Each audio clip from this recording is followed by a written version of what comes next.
Hello everyone, welcome to Telangana Exam Center. As you know that we have started economic concept series, and from the last 1 week we have completed the concepts of resource economic versus economy, the meaning of welfare, and we have also seen types of economics with respect to positive and normative. Today we'll be talking about microeconomics, macroeconomics. After that we'll also talk about very important economic principle which is a very important element of starting a business also or choosing a public policy. One area given importance over other. What are the pros and cons with regard to that?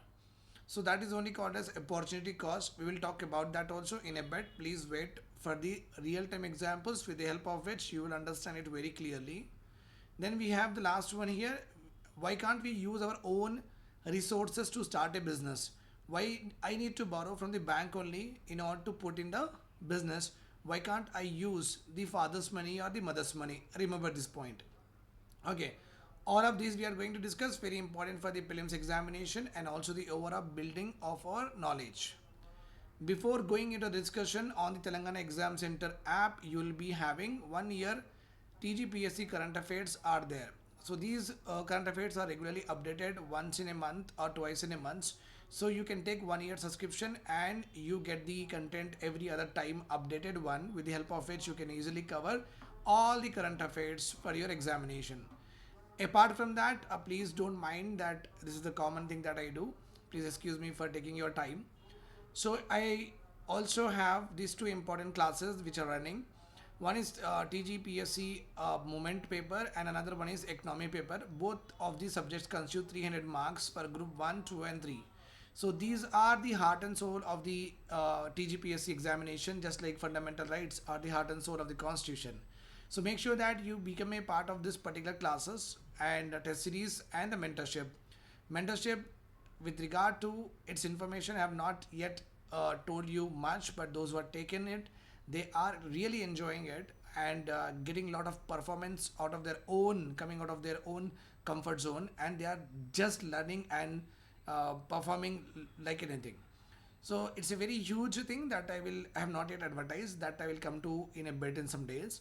But before going into the discussion, you please be a part of these courses and try to prepare yourself and master these subjects before the examination come into being. Otherwise, at the time of examination, the notification, the moment it was released, there won't be much of the time left to prepare for these subjects and all to revise and kill it in the examination. That will be very very difficult. So preparation well before in hand is the logic here, because TGPSC does not know that when they are actually releasing. So it is important that we should be well prepared in advance in order to achieve our decorated job, right?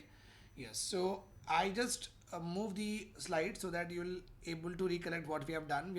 We have spoken about all of this, and in our last class we have done positive, normative, welfare also we have done. Today we'll be talking about micro and macroeconomics. So obviously before going into the discussion, I will talk about on a empty slide by writing it so that it will help you to learn with me. Yes. So here we are talking about micro and macroeconomics. The first topic of discussion we are having, micro and macroeconomics. Both of these are Greek words. These are not the English word. These are both are Greek words. Why they are Greek words? Why some are English words? I have already told about this in our first class. Micro, with the name only you can understand. It is a study of economics.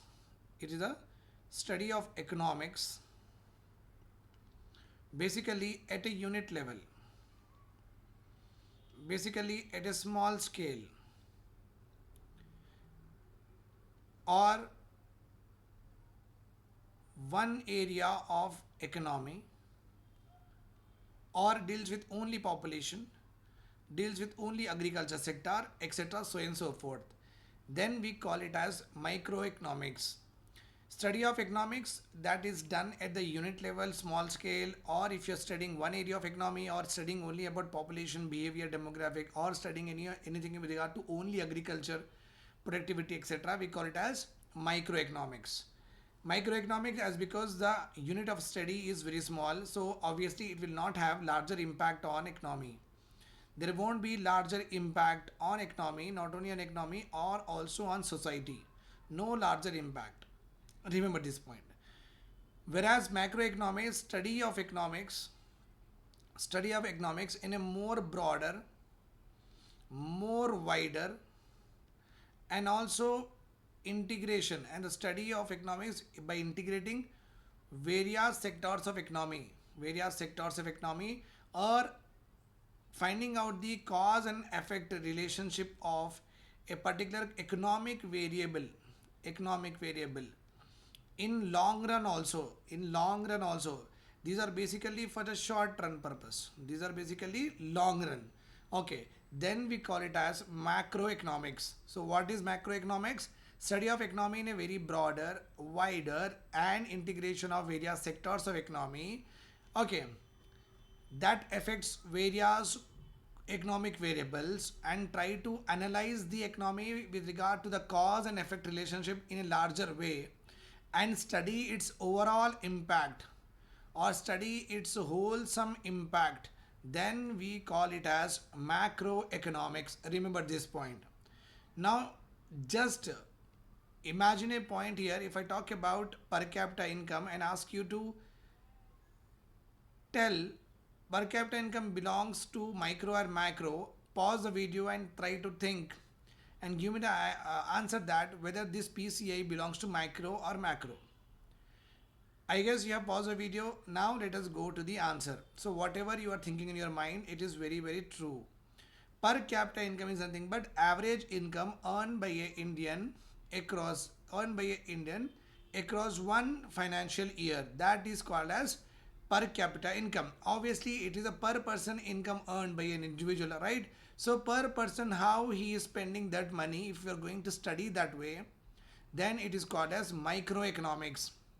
Because the unit of study here is what? Not a masses of people, not the complete country. It is like a per capita individual, per person average earning we are just trying to find out. The opposite of per capita income is what? National income. Okay, from national income only per capita income derived. So national income is not dependent only on population, dependent also upon exports import, dependent also upon the resources, dependent also upon the capital which is invested in the economy, depends also with regard to what interest rate or bank facilities, etc., so and so forth. Also depends upon the skilled workforce of the population. So when you talk about national income, you don't talk about one small or two variables, we talk about n number of variables, and all of these together we will integrate and we will give our national income. Okay, aggregates of agriculture, industry, service sector, all together sectors we will study in wholesome, and we'll give a value or the growth rate, etc., so and so forth. That's why the national income is a macroeconomic concept, whereas the per capita income is a microeconomic concept. Now, if we talk about consumer, how it is behaving, how the consumer behave when the price increases of a particular product, whether he will buy more or buy less, how the supply and demand actually operate in the market. Okay, if I talk about the consumer behavior, what happened to the consumer taste preferences when a new product is launched, whether he goes to the new product or stay with the old product only. Okay, consumer behavior is a microeconomic concept. Remember this point here. Okay, then if we talk about here in this macroeconomics, we can take what? Inflation. Inflation in our country, if it is increasing, it does not mean that it because of only agricultural prices are increasing.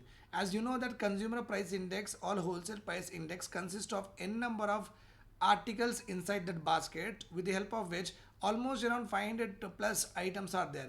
So inflation is, and that 500 items are not related to only one agriculture sector or industrial sector. In that basket, all the important sectors are there, and we will see that whether this sector, whatever the products that we have actually included in this basket, whether the prices of them have increased or not. That's why inflation is not just because of increase in prices of one sector like agriculture, could be industry, could be what? Service sector, could be because of import, could be because of what? Geopolitical wars, could be because of civil unrest. So just imagine a point here that inflation is like it there in the economy means it is not because of what one or two variable. Hell number of variables will be there. The inflation to cause. It could be monetary policy also. Right. So let us see this in a theoretical way. Micro and macro economics. So microeconomics focuses on individual units that I have told you, like consumers, firms, and markets. It analyzes supply and demand, pricing, resource allocation at the micro level only. Nothing but Tata companies, their Tata company trying to find out the demand of their product, trying to fix the prices of their particular product. So if we are studying only Tata company, becomes what microeconomics. Whereas if you talk about macroeconomics, you can see here studies the economy as a whole, like GDP we are having. Inflation, I have told you, unemployment is not because of one variable, obviously. National income we are having, it could be fiscal and monetary policy also. That will bring a lot of boost to the economy or may lead to what? Recession or depression. Okay. So key difference is very simple. Microeconomy is nothing but bottom up approach. Means you are trying to study the unit, then you will presume what will happen at the larger level. So scale is what micro, bottom up approach is basically used here. Macro is top down, so you will try to see GDP and its impact on the various sectors of economy, like that you will see. Okay, basically nationwide aggregate, whether it is supply aggregate of nationwide, demand aggregate of purchase aggregate of nationwide. So it is nationwide we do. Objective microeconomics seeks efficient allocations. When you are doing microeconomics, it means you wanted to use every penny properly. Suppose you are in your home, you are given the task of only what giving ration to the house and having a proper supply, adequate ration in your house. So that task, if it is given to you with the given money, how you will be using it in order to fulfill the adequate meal for all the family members. It means what you will use that one rupee in a very efficient manner or not? Yes. Okay, macroeconomics aims for economic stability and growth. Okay, so if I as a person, as a head of the family father, and see that what actually all of you are doing, let's suppose I give my daughter 10,000 rupees, my son 20,000 rupees, again my daughter 10,000 rupees, and ask them to use it for different purposes. What I see from above is that our house is going at a progressive and better way or not, right? So my vision with regard to the resource allocation will be more about what house stability and growth of the house or not. Yes, in the same way this is also. But when they do the job, no, they do at a micro level. So that resource allocation, they do with very optimization. Okay, that is the difference between micro and macroeconomics. I hope this concept is very clear to all of you. If you still have a doubts, you have the number, you can WhatsApp, you have the description comments, you can add your comments there. I will definitely give you the answers for it. Now we will talk about opportunity cost. This also I will tell you in a plain side because it helps you to engage with me better. Opportunity is nothing but, remember this point here. Okay, opportunity is nothing but you are having what? Alternatives. You are having what? Alternatives. Okay, cost is nothing but, okay, the loss you incur. Remember this point. So what is then opportunity cost? Opportunity cost is nothing but you are having alternatives like A, B, C, D. You are having these alternatives, but you chooses this alternative. You chooses this alternative over other alternatives. Okay.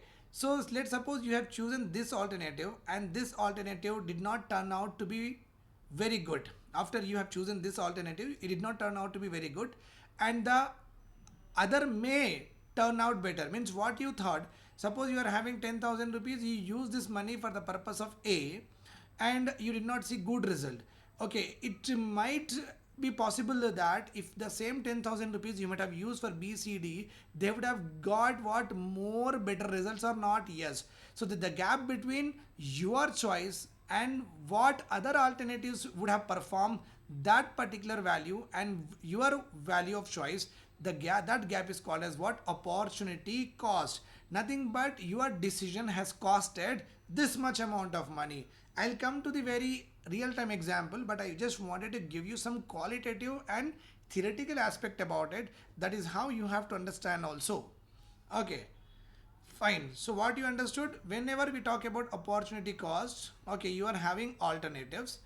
Cost is nothing but the amount amount of money you may lose, amount of value you may lose, that is called as what? Cost. So when you're having A, B, C alternatives are there as a X person you, so you have chosen this, they did not perform well. The same resource if you have used it for the B and C, it could have been performed well. So the gap between your expectation and what others would have performed, that is called as what? Opportunity cost. So your choice have costed a very big opportunity of improvement, a very big opportunity of development in our country. That is why it is called as opportunity cost. I hope this is very clear to you. I told you 2 times. You study this or rewind and see for listen for 2-3 times, 4-5 times. It will just clear in a bit. Okay. Now just imagine a point here. I will give you a real-time example. So India generally have they will launch a space exploration. Interplanetary missions will launch. Mars. We are also having Chandrayaan. We are having Venus. Also we are trying Shukrayaan. So we are spending thousands of crores here. Okay. This is the one you are having resource here. What? Government of India is having a resource here. What? Money. That money government have some alternative choices. A choice is what here, and B choice is what? They can increase the allocation of Manrega. C choice here is what? They can use it for what? Skilling purpose. Suppose if the government uses this money, okay, in the Mars exploration mission, okay, and find out nothing over there and has no development here, okay, nothing over there, the total money has been wasted. If government, if it would have chosen this or this alternative, if they have bought very good development in the society or not, yes, but government have chosen this one. So what if the mission is around 50,000 crores, okay, 50,000 crore opportunity was there in B and C option, that all that 50,000 crores has been costed in a futile mission to Mars. So I'm not talking about the qualitative aspects about Mars exploration, that India will show to the world that we are also a science power.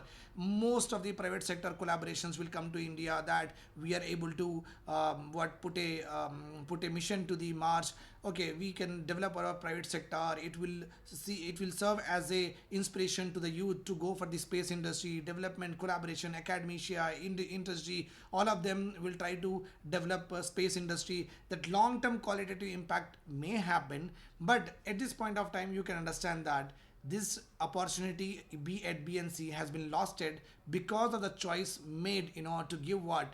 A hit to space exploration missions. I hope this is clear to you. Okay, chalo. Opportunity cost is the value of the next best alternative you give up. You are not considering B and C value, or you have considered what? The value of A, that is nothing but Mars exploration mission. So your choice and the opportunity that you have lost with the next best alternative. It is not about the money, it's about the time also. It's about the resources also. It's about the benefit you lose by choosing one option over another. So quick reminder with regard to how to understand opportunity cost. Means opportunity cost is nothing but what I lose by not choosing the something else. I have chosen A, but suppose I have taken the pineapple juice. Oh my god, instead of pineapple juice I would have got 2 banana juice. So my requirement is like fulfilling my stomach, okay, because I want full energy, but full energy will come with 2 juice of bananas, not by 1 juice of what? Pineapple. It means I have lost that money, the opportunity to fulfill my need, okay, instead of what? Going for taste and etc, so and so forth. So it's also about time, it's also about the resource that you are using, and also the benefit. That is the benefit I am talking about. Clear? For example, farmer choosing crop A instead of crop B, and farmer earns 50,000, and it turned out to be later on that other farmers who have grown crop, like farmer grown rice, okay, in the southwest monsoon, farmer grown rice and has got 50,000 profit, and in the same period rice the rainfall did not happen, and crop B farmers were very he was very smart, and he has chosen what? Maize. He has chosen maize. So what happened here is he got 60,000 profit. It means what? His choices were better than his choices, and crop A person, after knowing the rainfall data etc so and so forth, it still relied on what? Rice cultivation, whereas crop B person has just moved towards a maize by knowing the data. So crop A person has lost the opportunity to earn more what? 10,000 rupees. I hope this will clear to you. Another one is with regard to the government. Government want to build a infrastructure like building the Mumbai Ahmedabad bullet train, 1.1 lakh crore. Choice made is very simple, that to invest in high speed rail to modernize travel. But opportunity cost, if this money would have been used for railway safety systems, rural road networks, more metro lines in other cities, would have connected many areas, would have connected the rural areas, developed the rural areas. So a big opportunity was there with regard to overall development of many areas, but the same amount of money has been used for the bullet train. Okay, teaching point here is, even if the bullet train is beneficial, the missed alternative benefits are the opportunity cost. Okay, we are not in opportunity cost. Basically, we don't say that one is bad, one is not bad. We just say that, okay, we made this choice, but what actually happened, that other choices would have been better. So we learn here. We learn here and try to improvise. This is what generally is done by what Niti Aayog and think tank. They first give importance to capital expenditure from last 5 years. Later on, after Operation Sindhu, they are giving importance what for defense procurement. So their policy have changes. So saving the security of life and property of the countrymen is most important. Even the choice is made in the expense of what? A larger benefit. Okay, that is what Niti Aayog generally do. Try to allocate the resources in such a way that best possible alternatives are chosen, and if the opportunity cost basically are everywhere you also do it. If you are having 1 lakh rupees mobile rupees, so you will either buy an iPhone or use it for your insurance purpose. It's up to you. Okay, so what pleasure you will be driving, so it is your own pleasure that you're talking about. But if you have to use it for the family, what best, how best you will be using. So obviously what you'll do is, you will take a 30,000 mobile and use 70,000 for your family or not. Yes, so you have a choice of what? iPhone, and you have a choice of what? Giving the best life to the family. So what you are choosing, and in the long run how it is going to benefit, that complete evaluation basically is done by the think tanks and the expert. I hope this is clear to you. I'll come with the another concept in my next class. Till then, take care. Do enroll in the classes. Do enroll in the test series and mentorship. Empower me. Thank you so much.